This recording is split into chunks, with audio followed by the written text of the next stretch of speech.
Era um dia comum em Jerusalém. O sol castigava as ruas empoeiradas, enquanto Isaías caminhava em direção ao templo. Seu coração estava pesado. O rei Uzias, que governara por mais de meio século, acabara de falecer. Uma era de prosperidade chegava ao fim, deixando um vazio de liderança e um futuro incerto para Judá. Isaías entrou no templo buscando consolo. Mal sabia ele que estava prestes a vivenciar algo que mudaria não só sua vida, mas o rumo da história. Enquanto se ajoelhava para orar, o extraordinário aconteceu. De repente, o véu entre o mundo físico e o espiritual se rasgou. O teto do templo pareceu se abrir, revelando uma visão do próprio trono celestial. Isaías ficou paralisado, mal conseguindo respirar diante do que via. Lá estava ele, o Senhor dos Exércitos, sentado em um trono alto e sublime. Sua glória era tão intensa que preenchia não só o templo, mas todo o universo. Mas não foi só a visão de Deus que deixou Isaías sem palavras. Ao redor do trono, ele viu criaturas como jamais imaginara existir. Eram os serafins, seres celestiais de pura luz e fogo. Cada um tinha 6 asas. Com 2 cobriam o rosto, com 2 cobriam os pés e com 2 voavam. O profeta observou maravilhado enquanto essas criaturas voavam ao redor do trono, clamando umas para as outras em vozes que ecoavam por toda a eternidade. Santo, Santo, Santo é o Senhor dos Exércitos. Toda a terra está cheia da sua glória. A cada proclamação, os batentes das portas tremiam e o templo se enchia de fumaça. Isaías caiu de joelhos, tomado por um temor que alcançava o fundo de sua alma. Como podia ele, um simples mortal, estar diante de tamanha santidade? As palavras saíram de sua boca quase sem querer. Ai de mim, estou perdido. Sou um homem de lábios impuros e vivo no meio de um povo de lábios impuros, e os meus olhos viram o Rei, o Senhor dos Exércitos. Foi então que algo incrível aconteceu. Um dos serafins voou em direção a Isaías, trazendo uma brasa viva que havia tirado do altar. A criatura celestial tocou os lábios do profeta com a brasa e disse: Veja, isto tocou os seus lábios. Sua culpa foi removida e o seu pecado perdoado. O coração de Isaías, que antes estava cheio de medo, agora transbordava de paz e propósito. Ele ouviu a voz do Senhor dizendo: Quem enviarei? Quem irá por nós? Sem pensar 2 vezes, o profeta respondeu: Eis-me aqui, envia-me. Esse encontro com os serafins e a visão do trono celestial marcaram o início da missão profética de Isaías. Suas palavras, inspiradas por essa experiência incrível, ecoariam através dos séculos, trazendo esperança, alerta e, acima de tudo, uma nova compreensão da grandeza e santidade de Deus. Vamos mergulhar mais fundo no mistério dos serafins. Essas criaturas celestiais são tão fascinantes quanto enigmáticas. O nome serafim vem da palavra hebraica saraf, que significa queimar. Então, literalmente, os serafins são os ardentes ou os que queimam. Imagine seres feitos de puro fogo celestial, brilhando com uma luz tão intensa que nenhum olho humano poderia suportar olhar diretamente. Essa natureza ígnea dos serafins não é por acaso. Ela simboliza a pureza absoluta e a intensidade da presença divina.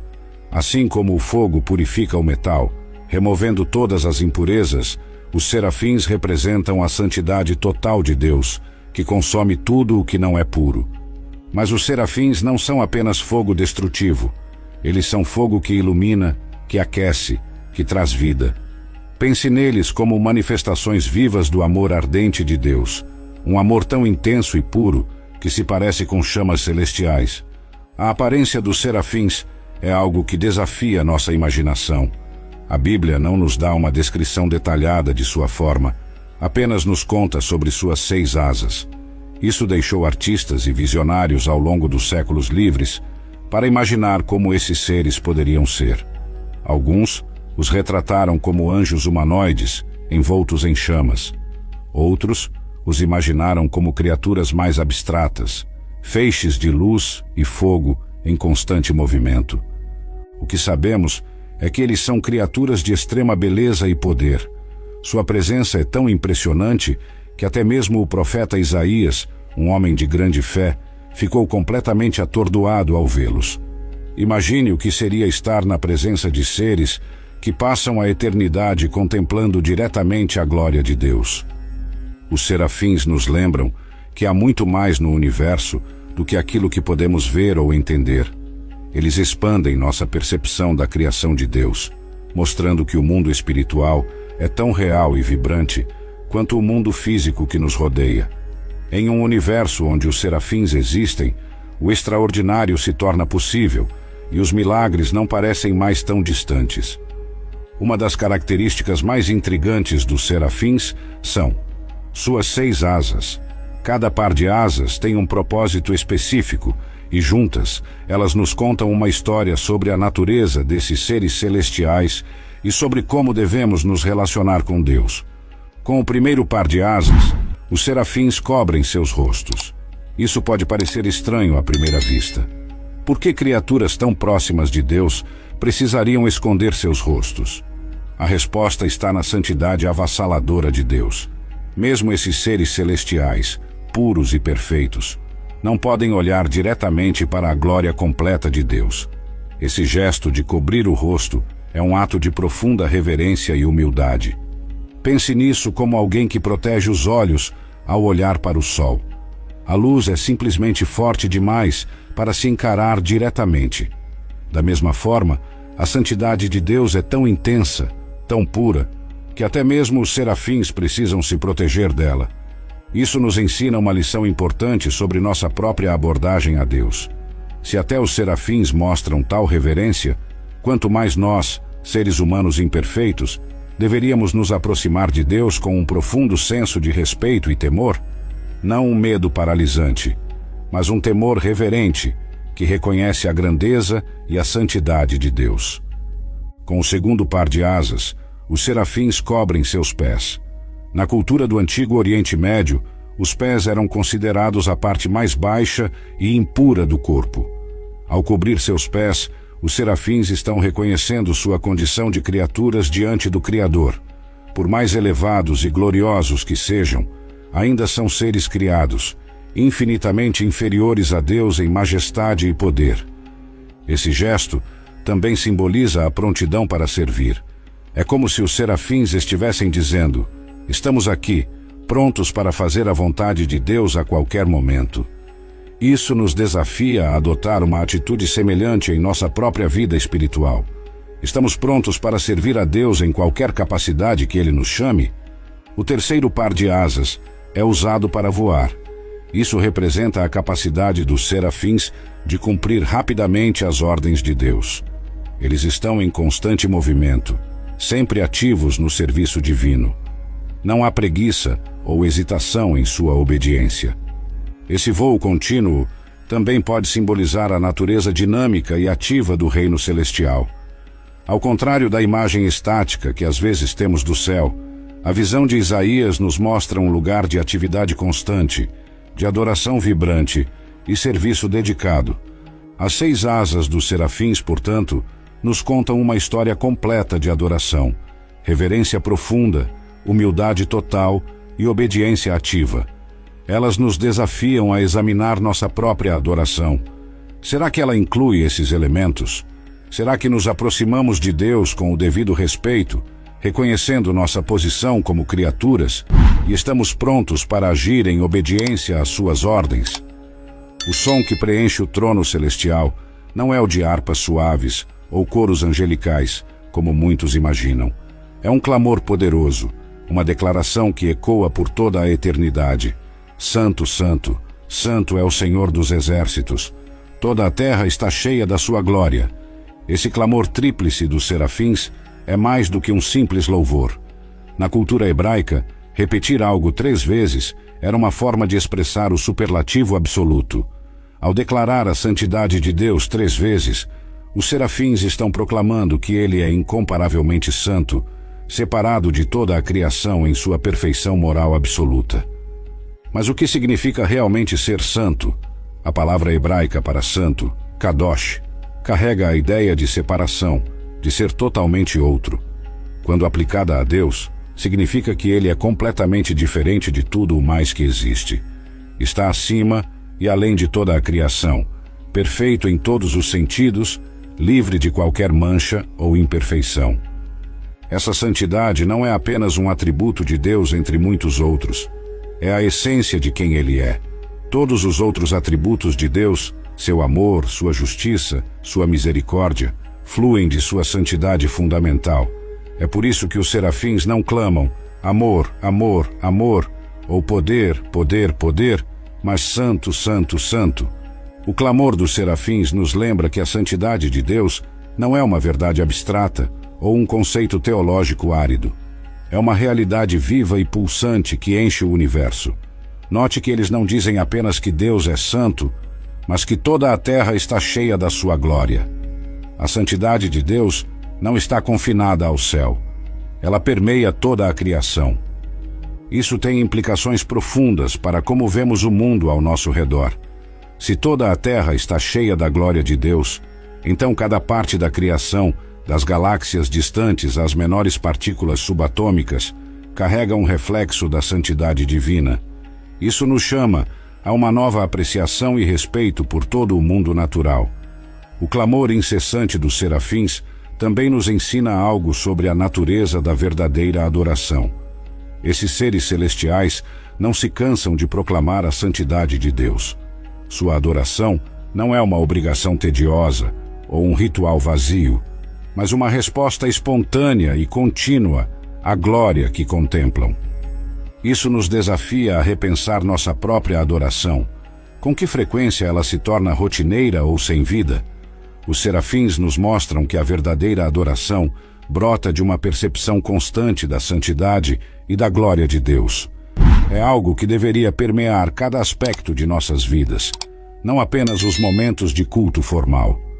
O clamor dos serafins também serve como um lembrete constante da realidade espiritual que existe além de nosso mundo físico.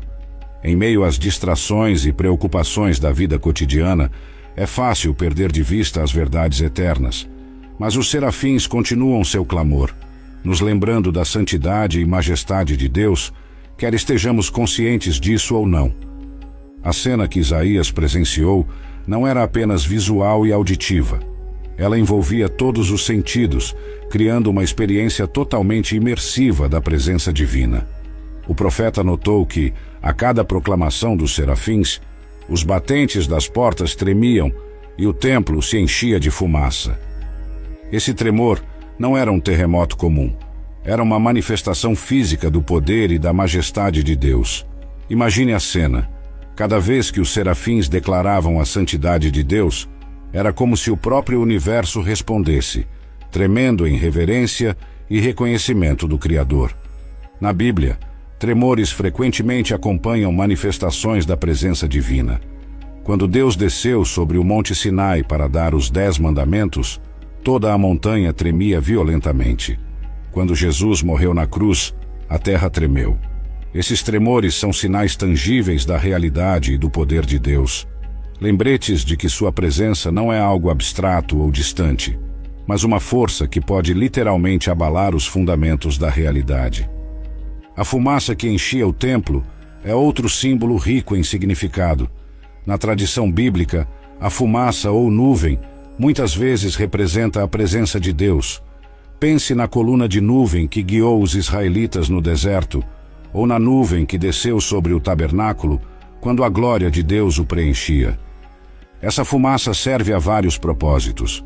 Por um lado, ela oculta. Assim como os serafins cobrem seus rostos, incapazes de olhar diretamente para a glória de Deus, a fumaça age como um véu, protegendo os mortais da santidade avassaladora de Deus. Isso nos lembra que, por mais que Deus se revele, ele sempre permanece em parte um mistério. Há aspectos de sua natureza que estão além de nossa compreensão. Por outro lado, a fumaça também revela. Ela é um sinal visível da presença de Deus, tornando o invisível de certa forma tangível. É como se a glória de Deus fosse tão intensa que transbordasse para o reino físico na forma dessa fumaça. A reação de Isaías ao se deparar com essa visão celestial é profundamente humana e reveladora. Diante da santidade avassaladora de Deus e da pureza dos serafins, o profeta não se sente exaltado ou especial. Pelo contrário, ele é tomado por um senso esmagador de sua própria indignidade. Ai de mim, ele exclama, estou perdido. Sou um homem de lábios impuros e vivo no meio de um povo de lábios impuros, e os meus olhos viram o Rei, o Senhor dos Exércitos. Esta reação nos ensina muito sobre a natureza do encontro com o divino. Quando realmente percebemos quem Deus é em toda a sua santidade e majestade, nossa resposta natural não é de orgulho ou autoconfiança, mas de profunda humildade e consciência de nossa própria imperfeição. Isaías se vê como um homem de lábios impuros. Por que ele foca especificamente nos lábios? Na cultura hebraica, os lábios representavam não apenas a fala, mas todo o ser moral de uma pessoa. Isaías está essencialmente dizendo: tudo em mim é impuro comparado a esta santidade perfeita que estou testemunhando. Note também que Isaías não se vê como excepcional em sua impureza. Ele reconhece que vive no meio de um povo de lábios impuros. Esta não é uma confissão apenas individual, mas uma declaração sobre a condição humana em geral. Diante da santidade perfeita de Deus, todas as distinções humanas de bondade ou maldade relativas desaparecem. Todos ficamos aquém da glória de Deus. A exclamação de Isaías, estou perdido, revela o terror genuíno que acompanha o encontro com o divino. Na Bíblia, sempre que os seres humanos têm um vislumbre direto da glória de Deus, a reação inicial é de medo. Não um medo covarde, mas um temor reverente que reconhece a infinita distância entre o Criador e a criatura. Este momento de autorreconhecimento é crucial no processo de transformação espiritual. Antes que possamos ser úteis no serviço de Deus, precisamos primeiro nos ver como realmente somos. O encontro com a santidade divina age como um espelho espiritual, revelando nossas falhas e imperfeições que talvez nem soubéssemos que tínhamos. Mas a história não termina com esta confissão de indignidade. A beleza da narrativa está no que acontece a seguir. Deus não rejeita Isaías por causa de sua impureza. Em vez disso, ele providencia um meio de purificação. Esta sequência, reconhecimento da própria indignidade seguido pela graça purificadora de Deus, estabelece um padrão que vemos repetido ao longo da Bíblia e na experiência de muitos crentes. É somente quando reconhecemos nossa necessidade que estamos verdadeiramente abertos para receber a graça transformadora de Deus. A reação de Isaías nos desafia a examinar nossa própria atitude em relação a Deus. Quantas vezes nos aproximamos dele casualmente, esquecendo-nos de sua santidade transcendente? A experiência de Isaías nos lembra que o temor do Senhor, não medo paralisante, mas uma reverência profunda, é o começo da sabedoria. Ao mesmo tempo, a história nos encoraja a não ficarmos paralisados por nossa indignidade. Deus não se revela para nos condenar, mas para nos transformar. Como Isaías, somos convidados a reconhecer honestamente nossas falhas, mas também a estarmos abertos para a graça purificadora que Deus oferece. Após a confissão angustiada de Isaías, algo extraordinário acontece. Um dos serafins voa até ele, trazendo uma brasa viva que havia tirado do altar celestial. Com esta brasa, o serafim toca os lábios do profeta e declara: veja, isto tocou os seus lábios. Sua culpa foi removida e o seu pecado perdoado. Este momento é de uma beleza e significado profundos. Representa a graça de Deus em ação, respondendo à confissão sincera, com purificação e perdão. Vamos explorar os elementos desta cena e seu significado mais amplo. Primeiro, note que é um serafim que realiza este ato de purificação. Estas criaturas celestiais, que momentos antes pareciam tão terríveis e distantes, agora se mostram como agentes da graça de Deus. Isso nos lembra que, na economia divina, até os seres mais exaltados estão a serviço da redenção da humanidade. A brasa viva é um símbolo poderoso. O fogo, na Bíblia, frequentemente representa a presença purificadora de Deus. Pense na sarça ardente de Moisés ou nas línguas de fogo no Pentecostes. Este fogo celestial tem o poder de consumir o que é impuro e refinar o que é precioso. O fato de a brasa vir do altar é significativo. No sistema de adoração do Antigo Testamento, o altar era onde os sacrifícios eram oferecidos para a expiação dos pecados. Esta brasa, portanto, representa o poder purificador do sacrifício divino. É um prenúncio do sacrifício final de Cristo, que removeria o pecado de uma vez por todas. O toque nos lábios de Isaías é um ato de graça específica e pessoal. Deus não purifica o profeta de maneira genérica ou à distância. Ele toca exatamente o ponto de necessidade confessada por Isaías, seus lábios impuros. Isso nos lembra que Deus conhece nossas lutas específicas e oferece graça sob medida para nossas necessidades particulares. As palavras do serafim são uma declaração poderosa de perdão e restauração. Sua culpa foi removida e o seu pecado perdoado. Note o tempo passado. É um ato completo. Não há período probatório, não há penitência a ser cumprida. A purificação é instantânea e total. Este ato de purificação transforma completamente Isaías. O homem que momentos antes clamava, "Estou perdido", agora está pronto para responder ao chamado de Deus. É uma ilustração vívida do poder transformador da graça divina. A experiência de Isaías nos oferece um modelo para nossa própria jornada espiritual. Assim como o profeta, somos convidados a reconhecer nossa necessidade, a confessar nossa indignidade e, então, a receber o toque purificador da graça de Deus.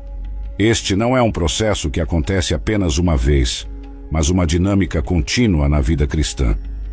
Este episódio também nos lembra que a santidade de Deus, embora nos faça conscientes de nossa imperfeição, não tem como objetivo final nos condenar. Pelo contrário, ela nos convida a uma transformação profunda. A visão da santidade divina nos mostra o que precisamos ser. A graça divina nos capacita a nos tornarmos isso. Por fim, a purificação de Isaías nos ensina sobre a natureza da verdadeira mudança espiritual. Ela não vem primariamente através de nossos próprios esforços ou determinação, mas através de um encontro transformador com Deus. É a graça divina, simbolizada pela brasa do altar, que tem o poder de nos purificar e nos capacitar para o serviço. Após a dramática cena de purificação, a narrativa toma um rumo surpreendente. Isaías ouve a voz do Senhor dizendo: "Quem enviarei? Quem irá por nós?" Esta pergunta divina e a resposta de Isaías formam um momento crucial não apenas na vida do profeta, mas em toda a história da redenção. Primeiro, considere a natureza desta pergunta divina. Deus, em sua onisciência, certamente já sabia quem ele enviaria. Por que então fazer a pergunta? Este é um exemplo poderoso de como Deus interage com a humanidade. Ele não simplesmente impõe sua vontade, mas convida à participação voluntária em seus propósitos. A pergunta de Deus também revela algo sobre a natureza de sua missão no mundo. Deus está procurando alguém para enviar, um mensageiro que levará suas palavras ao povo. Isso nos lembra que Deus escolhe trabalhar através de agentes humanos para realizar seus propósitos na terra. Note o uso do plural. Quem irá por nós? Isso pode ser visto como uma referência à Trindade ou pode refletir a linguagem da corte celestial, incluindo os serafins e outros seres angelicais. Em qualquer caso, enfatiza a grandeza e majestade de Deus. A resposta de Isaías é imediata e entusiasmada. "Eis-me aqui, envia-me." Esta é uma transformação notável do homem que, momentos antes, estava tremendo de medo diante da santidade de Deus. Agora, purificado pela graça divina, Isaías está pronto e ansioso para servir. A prontidão de Isaías é um testemunho do poder transformador do encontro com Deus. Ele não hesita, não pede tempo para pensar, não negocia os termos de seu serviço. Sua resposta é um sim, incondicional ao chamado de Deus. É importante notar que Isaías se oferece antes mesmo de saber qual será sua missão específica. Ele não está respondendo a uma descrição detalhada do trabalho, mas a um chamado geral para o serviço. Isso ilustra a natureza da verdadeira fé. uma disposição de seguir a Deus, mesmo quando o caminho à frente não está claro. A resposta de Isaías também reflete uma mudança profunda em sua autopercepção. O homem que se via como perdido e impuro, agora se vê como alguém que pode ser útil no serviço de Deus. Esta é a verdadeira marca da graça transformadora. Ela não apenas remove nossa culpa, mas nos capacita para uma nova vida de propósito e serviço. Este diálogo entre Deus e Isaías estabelece um padrão que vemos repetido ao longo da Bíblia e na experiência de muitos crentes. O chamado de Deus geralmente vem após um profundo encontro com sua santidade e uma experiência de sua graça purificadora. A história de Isaías nos desafia a examinar nossa própria resposta ao chamado de Deus. Estamos prontos, como Isaías, para dizer: eis-me aqui, envia-me.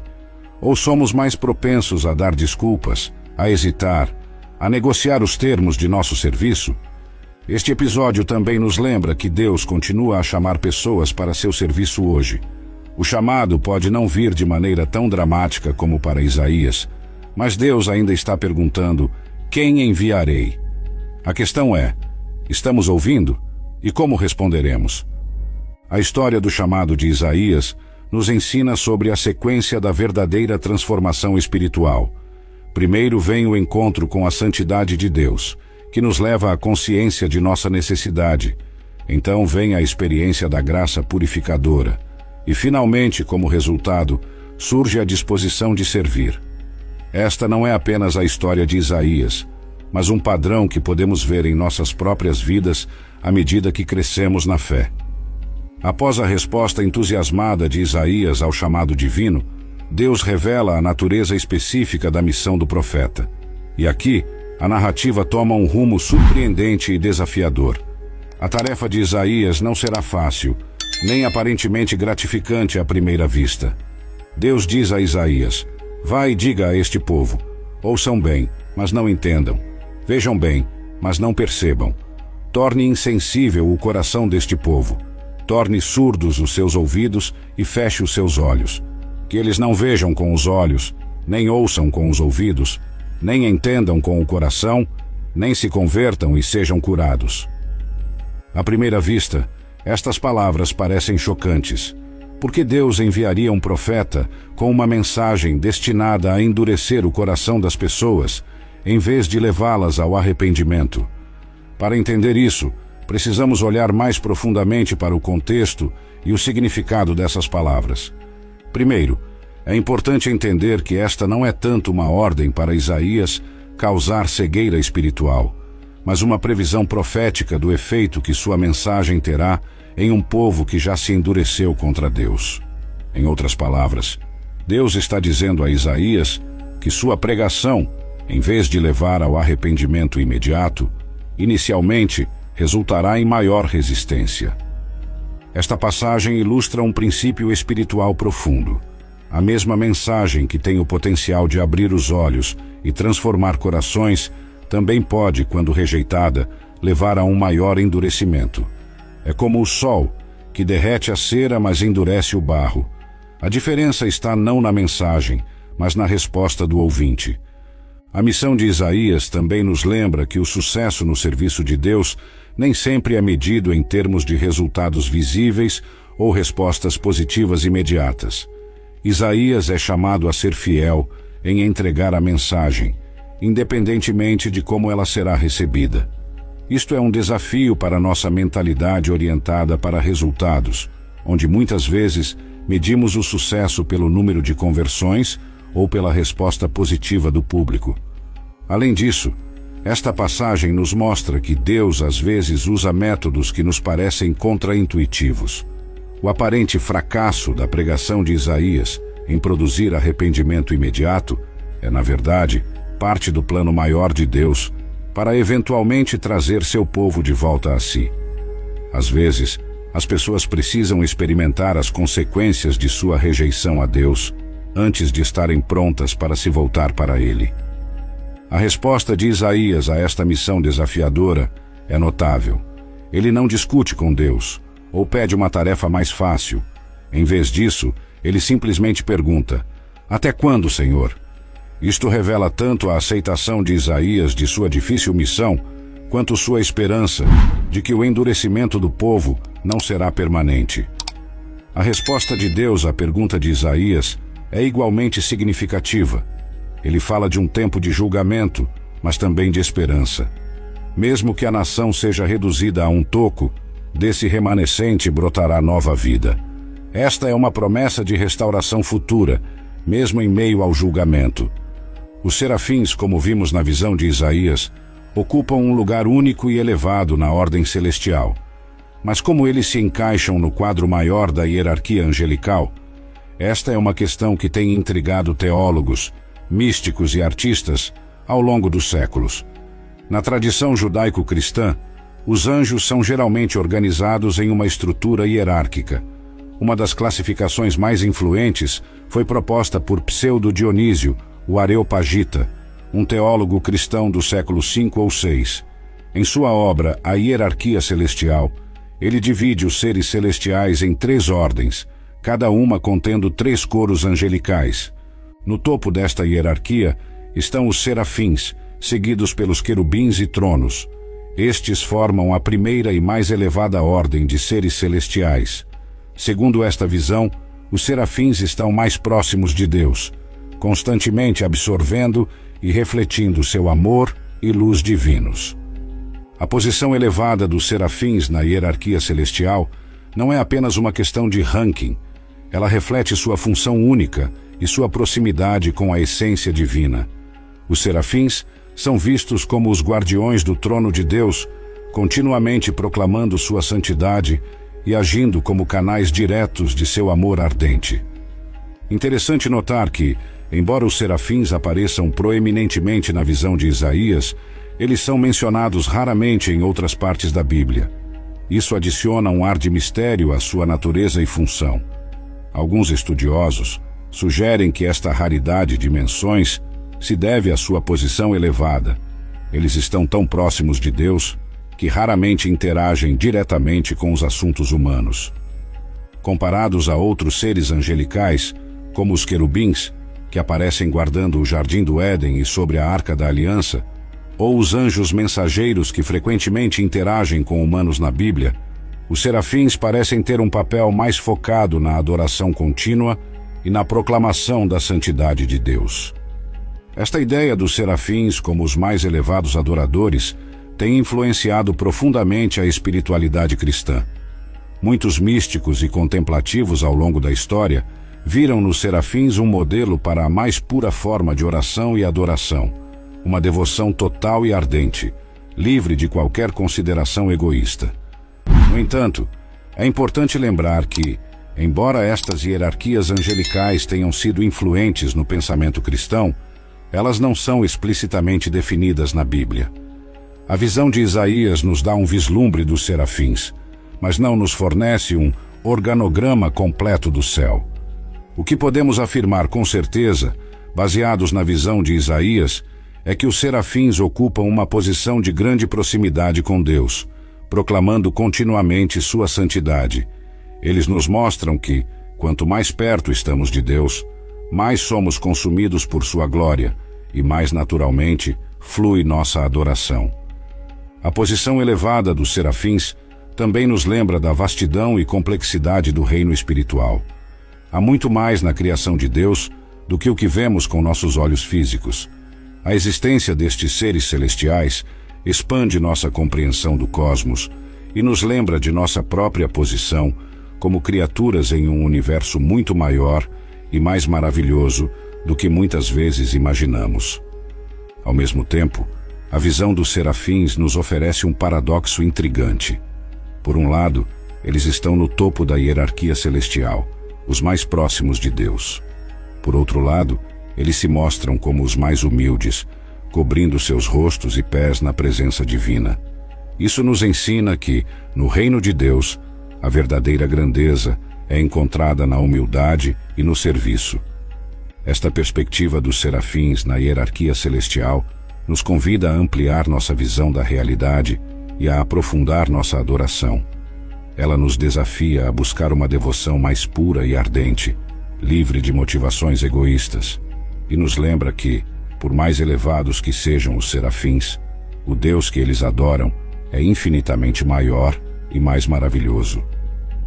A visão impactante dos serafins descrita por Isaías não ficou confinada às páginas da Bíblia. Ao longo dos séculos, essas criaturas celestiais capturaram a imaginação de artistas, escritores e pensadores, deixando uma marca indelével na arte e na cultura. Na arte visual, os serafins têm sido retratados de diversas formas, refletindo diferentes interpretações e tradições culturais. Nas primeiras representações cristãs, eles eram frequentemente mostrados como figuras humanas aladas, muitas vezes em tons de vermelho, para simbolizar seu aspecto ardente. Com o tempo, as representações se tornaram mais